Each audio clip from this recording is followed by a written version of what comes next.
लगता है कि आज पूरा देश से यहाँ मीडिया आ चुका है। हाँ? चलिए, बहुत बहुत आप लोगों का स्वागत है। जैसे कि आप सबको मालूम है कि आज मुझे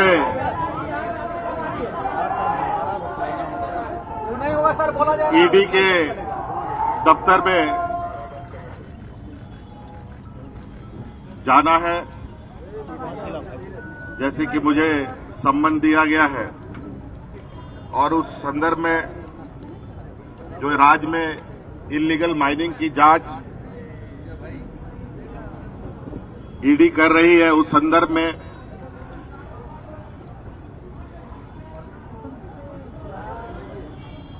मुझे बुलाया गया है और इस संदर्भ में भी मैंने एक पत्र ईडी को भेजा है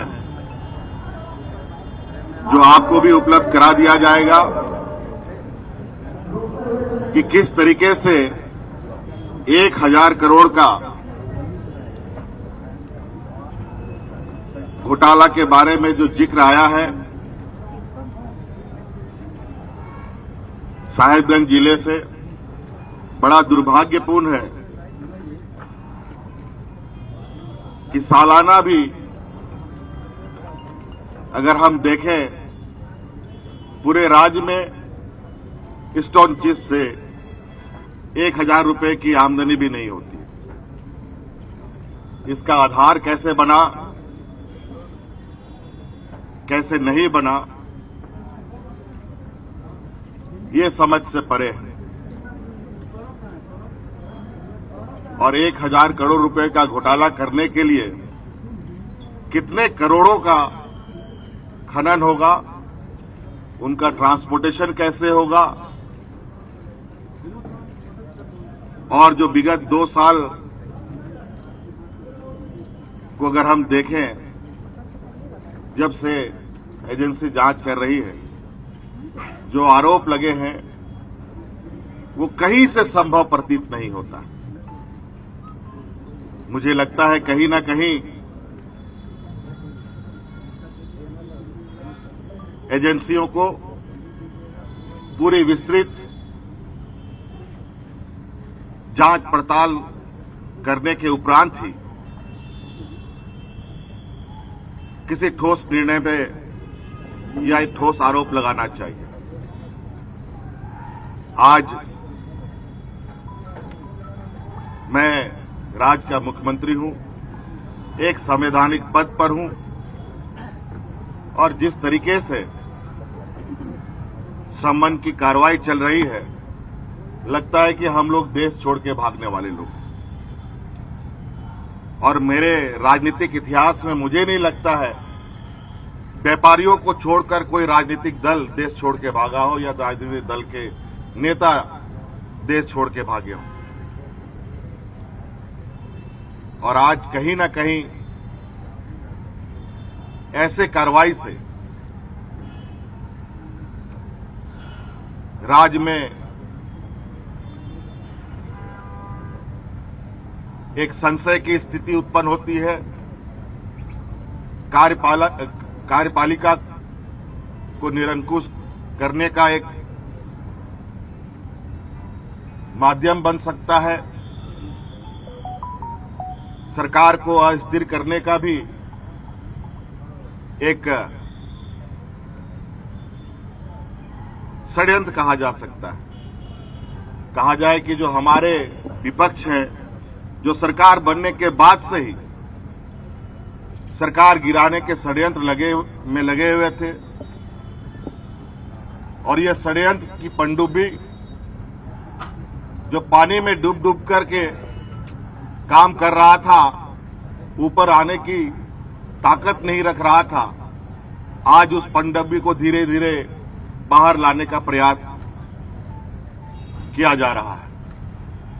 आपने देखा चुनाव आयोग महीनों पहले राज्यपाल महोदय को अपना मंतव्य दे चुका है, लेकिन राज्यपाल महोदय अभी तक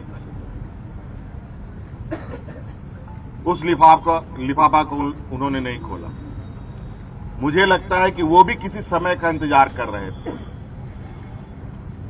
और आपने सुना है, पूरे देश के खबरों में चला, महामहिम ने दूसरा मंतव्य चुनाव आयोग से मांगा है, जो बिल्कुल ही असंवैधानिक था।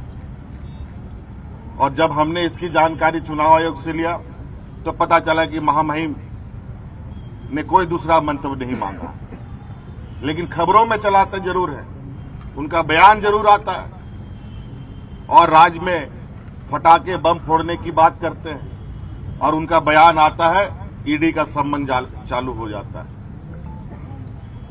और उसके बाद धड़ाधड़ सत्ता पक्ष के विधायकों पर छापामारी होती है, कभी इनकम टैक्स का, कभी ईडी का। बड़ा दुर्भाग्य है। और जो मुझे अभी जो खबर आ रही है, और भी विधायकों के ऊपर, सत्ताधारी विधायकों के ऊपर ये छापा मारने की तैयारी कर रहे हैं।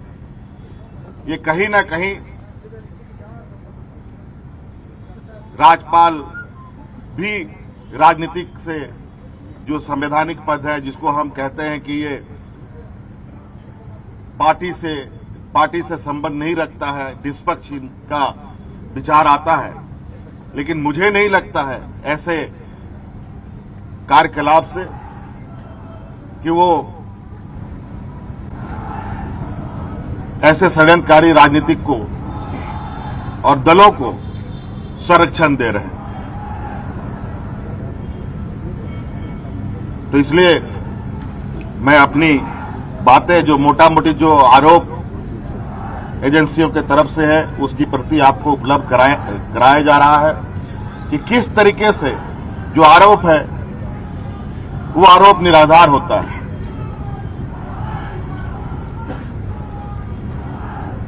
जब हमारा सरकार के कार्यकाल में रेवेन्यू की इतनी जबरदस्त बढ़ोतरी होती है, बड़े पैमाने पर कार्रवाई होता है, और जब इनकी, हमारे विपक्षियों की पूर्व की सरकार थी, उस समय के आरोपों को देखें, रेवेन्यू में भी नुकसान, कार्रवाई में भी धीमी गति। जब राज्य के संसाधन को हम बढ़ा रहे हैं, राज्य के समग्र विकास की एक लंबी लकीर खींची जा रही है, आज ऐसे में कहीं ना कहीं सरकार की जो छवि है और सरकार के ऊपर जो विश्वास राज्य के जनमानस पर बढ़ा है, विपक्षियों को बिल्कुल अब ये स्पष्ट हो चुका है कि वो अब राजनीतिक हाशिए पर जा चुके हैं। तो आज मुझे लगता है इस देश का लोकतंत्र का सम्मान होना चाहिए और लोकतंत्र के अंदर जो कार्य करने वाले लोग हैं उसको भी निष्पक्ष तरीके से अपना काम करना चाहिए। और मैं बिल्कुल आश्वस्त और विश्वास के साथ कह सकता हूं, और आज मैं जा रहा हूं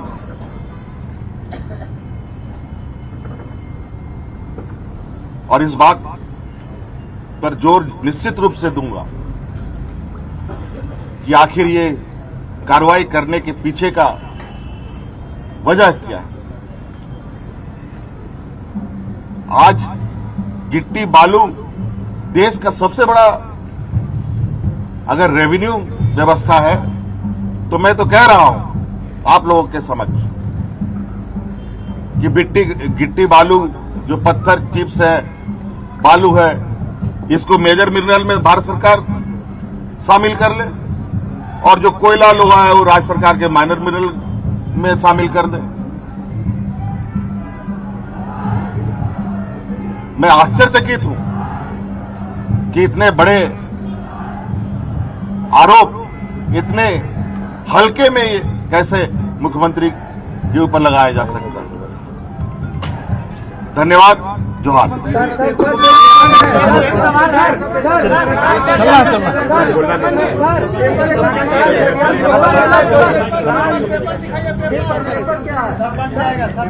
पेपर आपको मिल जाएगा और हमने बस ईडी दफ्तर भी उस पत्र को भेजा है। और साथ में भी लेके जा रहा हूं, हाथ हाथ भी दे। पेपर दिखाइए, दिखा दीजिए सर, एक बार दिखा दीजिए कैमरा में। चलिए बाकी